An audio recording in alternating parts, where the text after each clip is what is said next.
For a long time, people have brushed off manifestation as fantasy, something mystical, dreamy, or reserved for the spiritually inclined. They've called it wishful thinking, delusion, or luck dressed up in metaphysics. But beneath both scientific language and ancient intuition lies something far more grounded. Manifestation isn't magical. It's mechanical. And it works not because you believe hard enough, but because of how consciousness interacts with the world around you. What often looks supernatural is simply a technology of awareness that most of us were never taught to use with precision. In the simplest terms, what you draw into your life reflects what you consistently emit. Let's begin with something you may have experienced yourself. Have you noticed that certain people seem to get lucky again and again?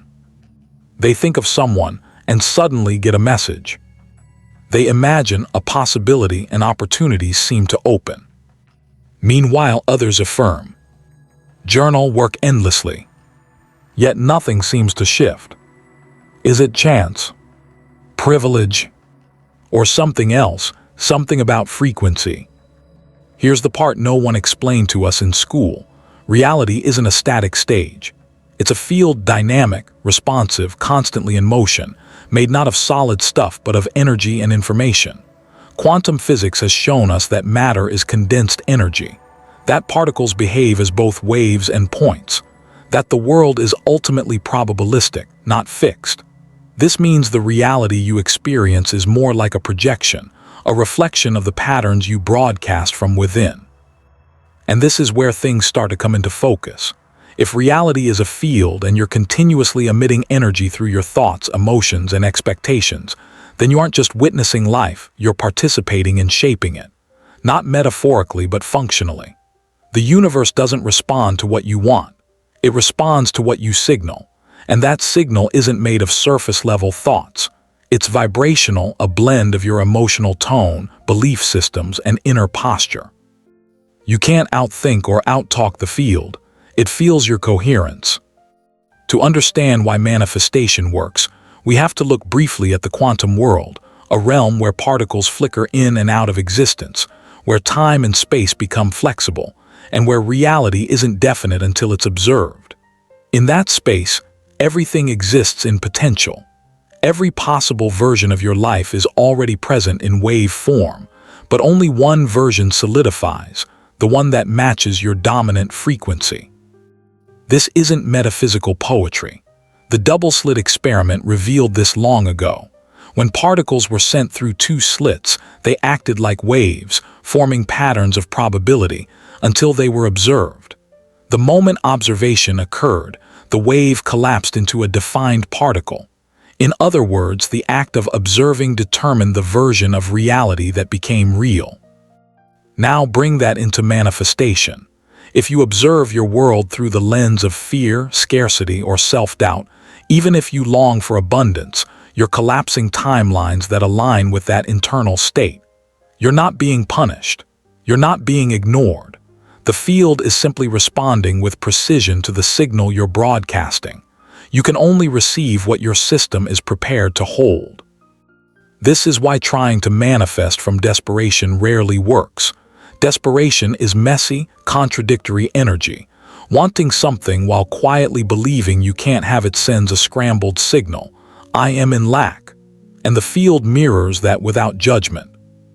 But when your thoughts, emotions, and beliefs begin to line up, when you shift from striving to genuine alignment, your signal becomes coherent. Spiritual traditions have called this faith, alignment, inner knowing. From a physics lens, it's simply resonance. Here's an image to keep in mind. Imagine the universe as a vast radio tower broadcasting every possible version of life at once. Every station is already playing love, abundance, healing, purpose, peace. You don't create the music. You tune into the frequency that matches your inner state. If you're set to the scarcity station but trying to sing the song of abundance, the signals clash. The field doesn't respond to your words, it responds to the resonance beneath them. And this is where most manifestation teachings fall short. They focus on mindset techniques, affirmations, visualizations, journaling, all of which are helpful but not enough on their own. Without internal coherence, the tools stay surface level. Manifestation begins not in the mind, but in the state of being underneath the mind. Shift that, and the field shifts with you. You can say, "I am powerful," 1,000 times, but if your nervous system is humming with doubt or unworthiness, you're still tuning into the wrong station. That's because manifestation isn't driven just by what you think. It's shaped by what you transmit. And transmission doesn't come from your script, it comes from your state. Here's the paradox. The more you chase your desires as if they're far away, the more you reinforce the idea that they are far away. The field simply mirrors that sense of separation. But when you shift into the state of already having, when you breathe, feel, and behave as if what you want is already part of your life, you become a natural match for it.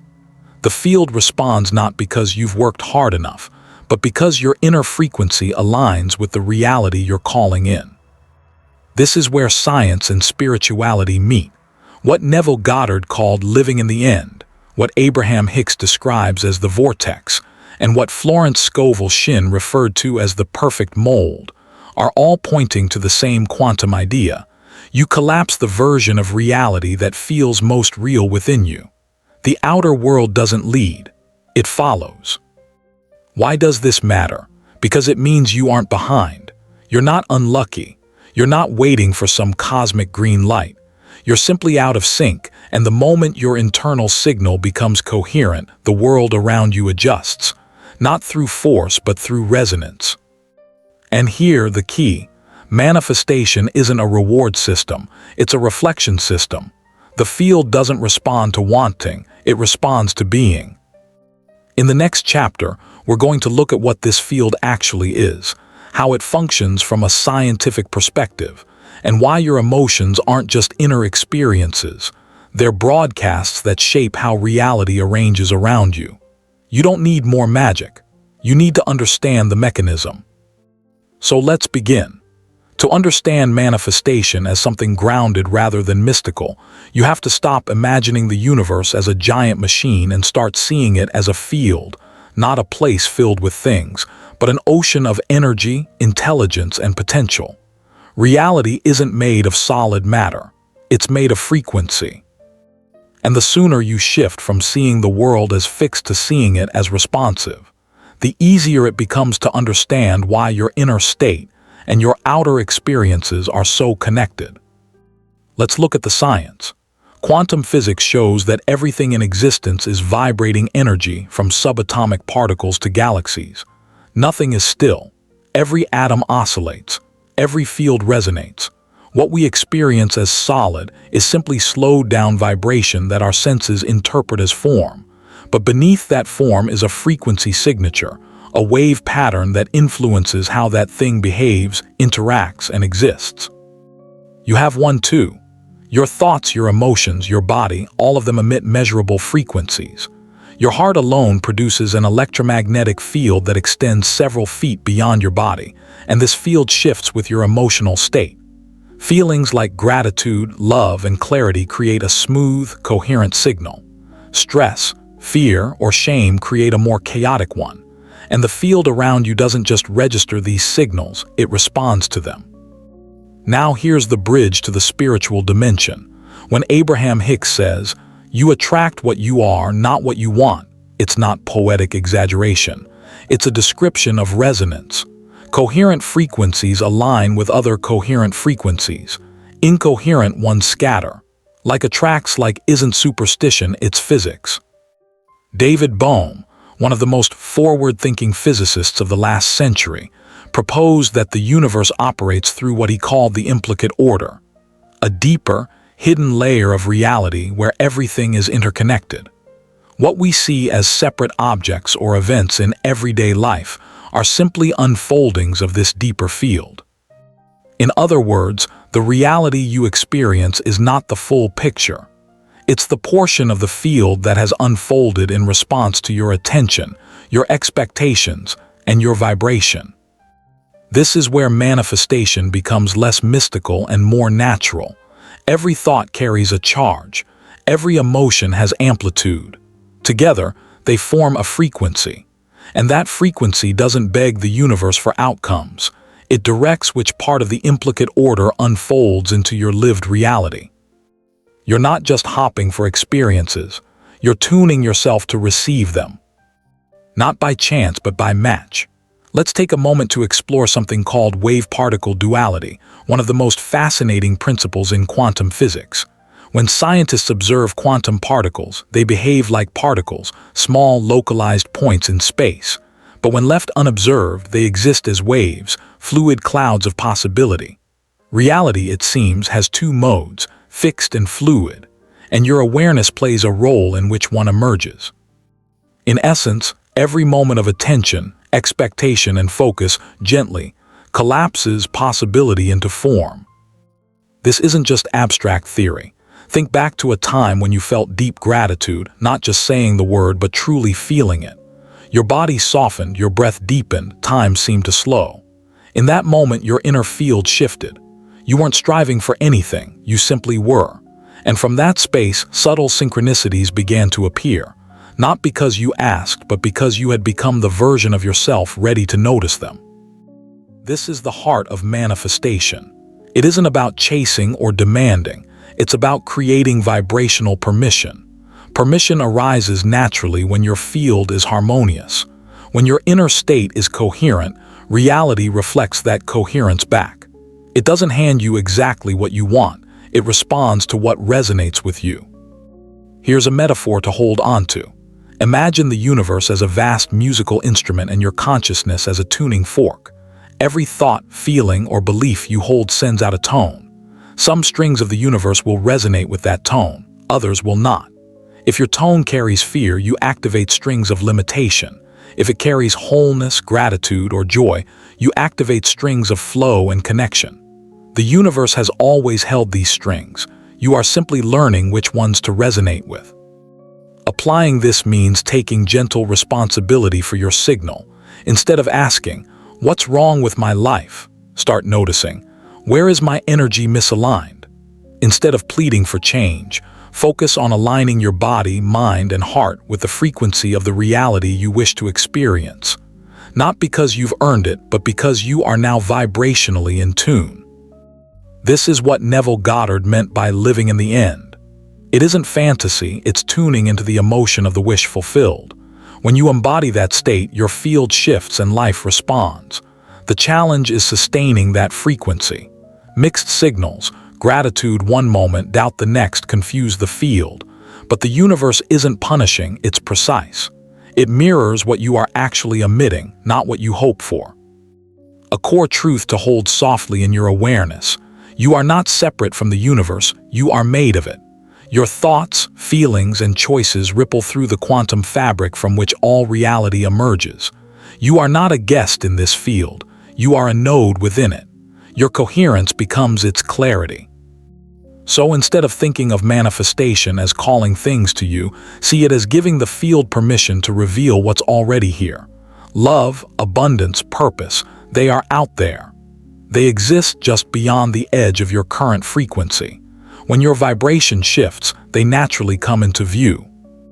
Next, we'll explore why signals sometimes contradict desires, why wanting more can feel like receiving less.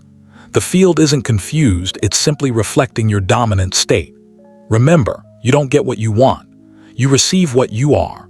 Words, affirmations, vision boards, they are helpful, but they aren't the core. The field responds to frequency, and frequency arises from your enduring state, not passing hopes. This is why someone can repeat, "I am abundant," 100 times a day and still feel stuck, anxious, or undeserving. The field doesn't respond to words alone, it responds to who you are. This isn't spiritual bypassing, it's the way energy naturally works. Your body, brain, and heart each generate their own electromagnetic fields. When these fields are aligned, when your thoughts, emotions, and actions are in harmony, you emit a coherent signal. That signal is like a clear broadcast into the quantum field. This is who I am now. But when your thoughts say one thing and your emotions say another, when your desires live in your mind but your body vibrates fear, your signal becomes scrambled. The field can't respond clearly because your inner state isn't clear. Most people approach life from a place of lack. They visualize love because they feel lonely, pursue money because they feel insecure, or repeat affirmations of confidence while secretly doubting themselves. These contradictions cancel the signal. The field doesn't respond to desire alone, it mirrors coherence. Emotional alignment is what matters. Joe Dispenza captures this beautifully. You can't think one way and feel another and expect your life to change. Thought provides the electrical charge. Emotion generates the magnetic field. Together, they create the electromagnetic signature of your being. That signature is your order to the quantum kitchen. When it's chaotic, the outcome naturally reflects that. Consider someone like Lara. Each morning, she journals about her dream relationship, writes affirmations, lights candles, and visualizes warmth and connection. But for the rest of the day, she vibrates anxiety, scans for rejection, and replays old heartbreaks. Her mind is aligned, but her field is in contraction. Guess which signal the universe reflects? Now imagine someone who isn't trying to manifest love at all but feels secure, open, and at peace. Their field is coherent and expansive. They become magnetic, not because they chased anything, but because their emotional state allowed space for attraction. That is coherence in motion. This is the great reversal. Wanting too much can actually reinforce the sense that you don't already have it. Desire can become resistance, and your field reflects that subtle tension back to you. So how do you shift from wanting to signaling? Stop chasing outcomes and begin embodying states. Instead of visualizing $1 million, tune into the feeling of financial freedom, what it feels like in your body. Is it lightness, safety, generosity? Rehearse that feeling until it becomes your baseline, until your nervous system accepts it as normal. That's when the field begins to arrange circumstances to match your vibration. This is what Neville Goddard meant by assume the feeling of the wish fulfilled. He wasn't asking you to pretend. He was describing a method of commanding frequency. When your emotional signature reflects your desired reality, the field naturally responds. Many people fall into a subtle trap. They perform rituals but check for results too early. That checking sends the signal. It's not working, and the field adjusts. Reality responds to emotional consistency, not intentions or effort. Think of your field like a magnet. A magnet doesn't beg metal to come to it. It simply holds its charge. And by holding, it attracts. You must become like the magnet, charged with the energy of your chosen timeline, not through words but through embodied resonance. Science reinforces this. Your subconscious processes over 11 million bits of information per second, while your conscious mind handles only around 40. This means your dominant frequency is not dictated by fleeting thoughts, but by habitual feelings. Your emotional set point becomes your signal, and that signal shapes your reality. If your baseline emotion is fear, no amount of positive thinking alone will override it. Your nervous system needs to feel safe first. This is why healing and settling your nervous system is an essential part of manifestation. Your field can't hold a signal that your body interprets as unsafe. You may consciously desire wealth, but if your subconscious associates money with stress, betrayal, or isolation, your signal won't align, not as punishment but as protection. The field mirrors your dominant vibration, and that vibration lives in your state, not your thoughts alone. So here's the subtle shift. Instead of focusing on what you want, ask, who must I become to match it? How would you feel if it were already real? How would you walk, breathe, decide, speak? That version of you isn't imaginary, it's vibrationally accessible. And the more you live from that signal, the more it becomes your reality. There comes a moment in manifestation when something inside you shifts, not through despair but through surrender. You may have visualized, scripted, and spoken affirmations until your voice grew tired. And still, the reality you desire hasn't appeared. This is where most people stop. But for those willing to cross that inner threshold, a profound transformation becomes possible, the shift from wanting to being. This shift isn't conceptual, it's vibrational. As long as you want, you are signaling absence. Wanting carries the subtle frequency of lack. It says, "This is not here." And the field mirrors that. The trap is subtle. Even experienced manifestors can fall into it. You might meditate, journal, or practice gratitude and feel aligned, but beneath those practices hums a quiet current that says, "It's still not here." That hum is the true signal your field reads. To bring a new reality into form, you need more than imagination. You must embody it.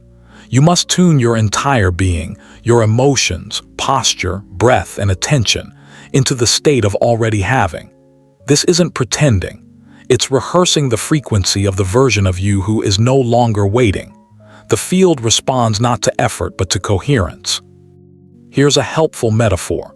Imagine your desired reality as a radio station already playing somewhere in the field.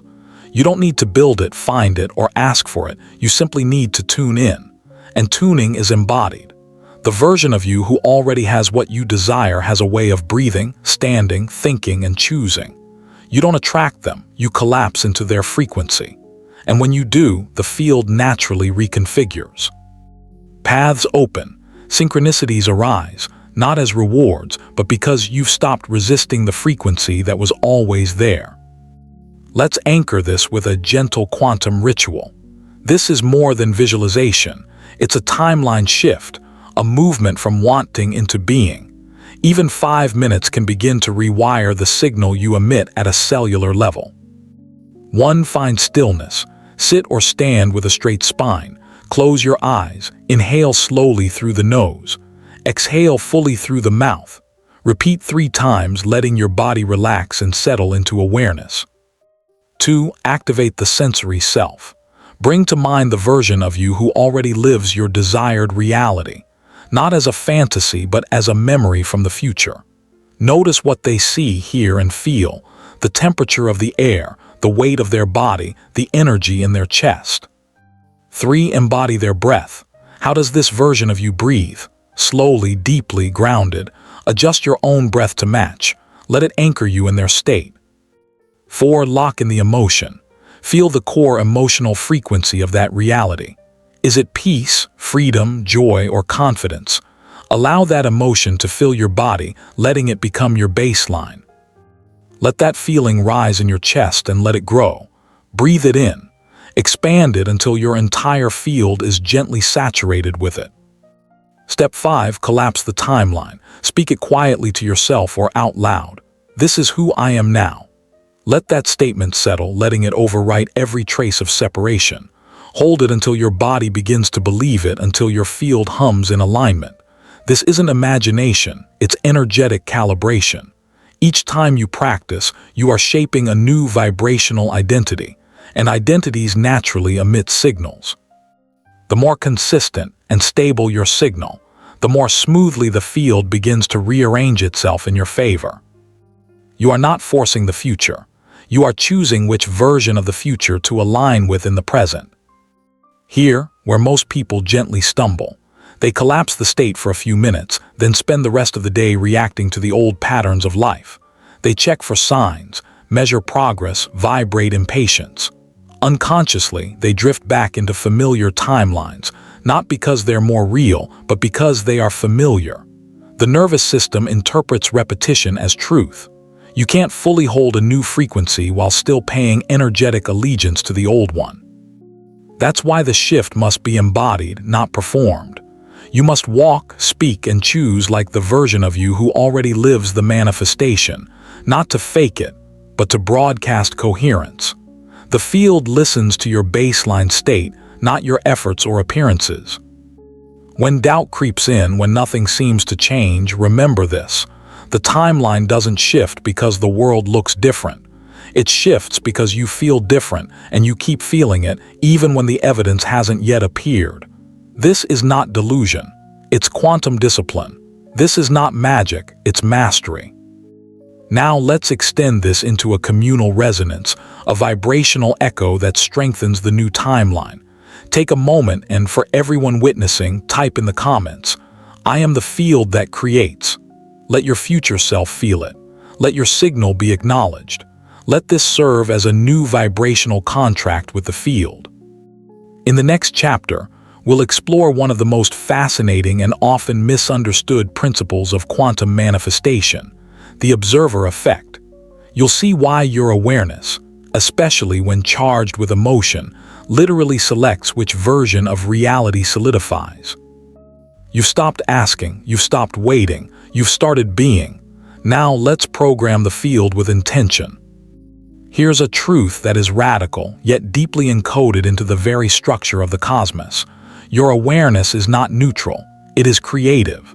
The way you observe the world with emotion, belief, and expectation shapes what becomes real. This is not philosophy, it's physics. This is the observer effect. Let's recall the famous double-slit experiment, a cornerstone of quantum mechanics. Scientists fired particles through two slits onto a screen. When unobserved, the particles behaved like waves, exploring all possibilities at once.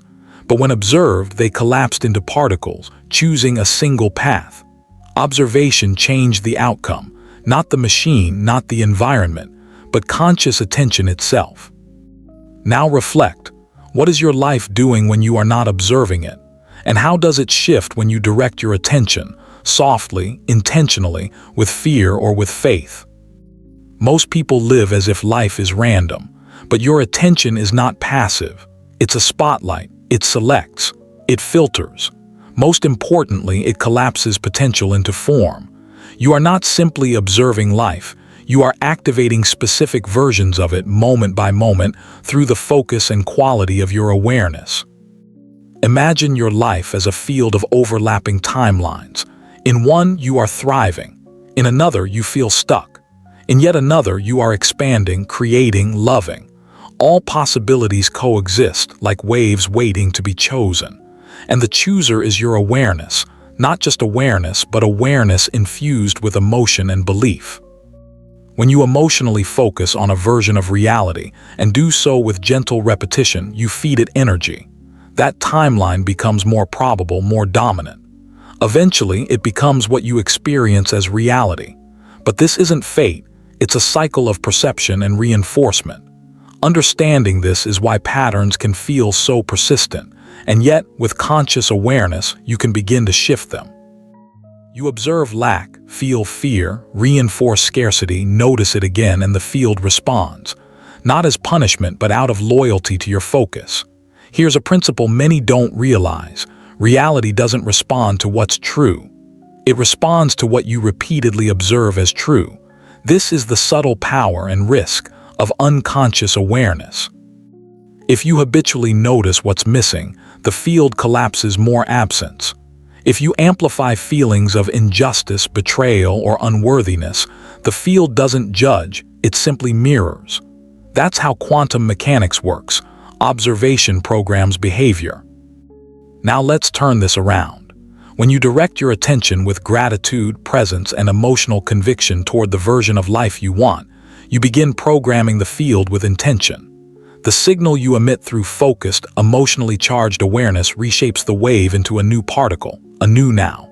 This is what spiritual teachings have pointed to for centuries. What you focus on expands, not as a cliché, but as a vibrational law. Each time you observe with care, the wave collapses into form. So how do you apply this in daily life? First, master the quality of your focus. Awareness isn't just mental attention. True quantum observation is embodied.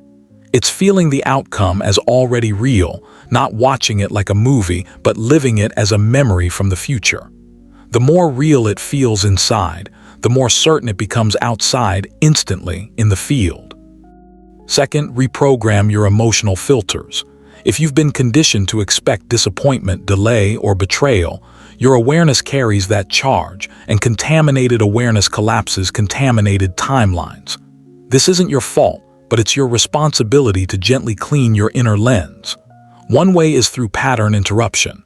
Notice when your mind begins scanning for evidence that things aren't working. Pause, not to correct the thought, but to shift the frequency. Instead of "I hope it works," breathe and feel it's already working, even if you can't yet see it. That subtle reframe uplifts the emotional signal and the field responds. Third, observe your life as if it's already responding to you. Walk into a room expecting alignment. Send emails while feeling the timeline where they're received with openness. Visualize your future not as a wish, but as a reality you bear witness to. Observation is a spiritual technology. Use it with intention. Here's an example. A client, let's call him Daniel, came to me during a financial struggle. He had read all the books, made vision boards, done the right practices, but nothing shifted. I asked him, "When you open your banking app, what do you feel?" He said, "Dread." That dread was his real signal, the observer effect in action. We created a new practice. For 30 days, Daniel didn't check his bank account without first tuning into abundance, breathing into the version of him who already felt financially supported. At first, it felt strange. Over time, his experience began to shift. Not only did the numbers change, but new opportunities appeared. Doors he had overlooked opened. The wave collapsed into a new path, not through force, but through alignment, by upgrading the emotion behind his observation. Here's the key. You are always observing, even when you're not consciously trying. Every belief, every complaint, every assumption carries a magnetic signature. Each one is an observation stabilized with emotion. So the real question is, how do I manifest what I want? The question is, which version of reality am I repeatedly observing and with what emotional charge? That is the version the field responds to. In the final chapter, we'll bring it all together. You'll see how to live as the field itself, not just to manifest occasionally, but to become a walking vibrational blueprint that reality naturally responds to. A life where synchronicity feels ordinary, coherence is the default, and manifestation isn't something you do, it's who you are. Here's a softened, more grounded version of your passage, still powerful, still inspiring, but there comes a moment when manifestation stops being something you reach for and begins to feel like something you naturally radiate. You no longer visualize to get something. You visualize because creating is part of who you are. You stop waiting for the world to shift because you've become the signal that guides the shift. This is the transition from manifesting outcomes to embodying the field itself. Once you cross that threshold, you don't just attract a better life, you quietly broadcast it. It's important to understand, you were never only a receiver, you've always been a transmitter. Your thoughts, your emotions, your internal state, they're not simply reactions to life. They are the patterns life responds to. This means you're not separate from the quantum field. You're an expression of it, taking form, animated by awareness, and continuously shaping reality through your vibration. So what does it mean to live as the field? It means waking up with the understanding that the world is not happening to you, it is happening from you. Every interaction, every opportunity, every delay or acceleration is not random. It's entangled with the version of you who is observing, feeling, and choosing in that moment. You're not reacting to a fixed world. You're constantly recollapsing waveforms through your state of being. It also means you begin to move differently, not because circumstances have shifted yet, but because you have. You no longer plead with reality to meet you. You guide it with your presence. You speak less about what's missing. You rely less on external signs. You become less concerned with proof. Why? Because you become the sign. You become the alignment. You become the reference point the field responds to. This is where many manifestation teachings fall short. They focus on outcomes, on goals, on future states. But living as the field isn't about chasing a future. It's about stabilizing a new identity. The field doesn't respond to your goals, it responds to your frequency. And frequency isn't a concept, it's the quality of your inner state, moment by moment. Yes, you will be challenged not by the universe, but by the familiar parts of you that feel safe in limitation. Old identities may resist expansion. Old timelines may try to reclaim your focus. This is natural, but you're no longer operating at the level of thought, you're operating at the level of vibration. And a coherent vibration becomes stronger than fear, stronger than habit, stronger than the past. Living as the field also invites community. Frequency amplifies through resonance. When you surround yourself with people who hold a similar inner standard, who don't complain, who don't doubt their power, who embody what they once tried to attract, your own signal becomes steadier. This isn't conformity, it's shared coherence. Like tuning forks, aligned souls reinforce each other's clarity. So here is the invitation. No more trying to manifest. No more waiting for signs. No more measuring your worth by what has or hasn't shown up. You are the quantum field expressed through breath and form. You are the technology of consciousness. You are the meeting point between science and spirit. And when you stabilize your internal frequency, the external world naturally reorganizes, quietly, gracefully, consistently, not because you pushed, but because you finally matched. Let's end with a vision. Imagine moving through life as a node of steady, coherent energy. When you enter a room, the atmosphere lifts. When you speak, possibilities rearrange. You no longer collapse under pressure. You collapse potentials into form with the clarity of your awareness. You don't talk about becoming magnetic. You simply move as magnetism itself. And you attract not what you hope for, but what aligns with your inner truth. This is the next step. Not manifesting from lack, but broadcasting from wholeness. Not living in hope, but leading with field intelligence. Not waiting to receive, but living as the field that creates. And if you feel ready to deepen this shift, not just understand it, but embody it with consistency, I've created something for you. It's an ebook called Awaken Your Quantum Power, a gentle yet powerful guide to help you release old timelines, regulate your frequency, and stabilize the version of yourself you're becoming. Inside is a blend of insight and practice, tools that help you stay coherent even when life tries to pull you back. You'll find the link in the pinned comment below. The world doesn't need more people trying to manifest. It needs more field leaders, people like you, remembering who they are and allowing that remembrance to shape their reality. This is the quantum shift. This is your moment. I'll meet you on the other side of the field, ready to manifest effortlessly. Subscribe now and join our Quantum Manifest community, where we stop chasing reality and start resonating with it.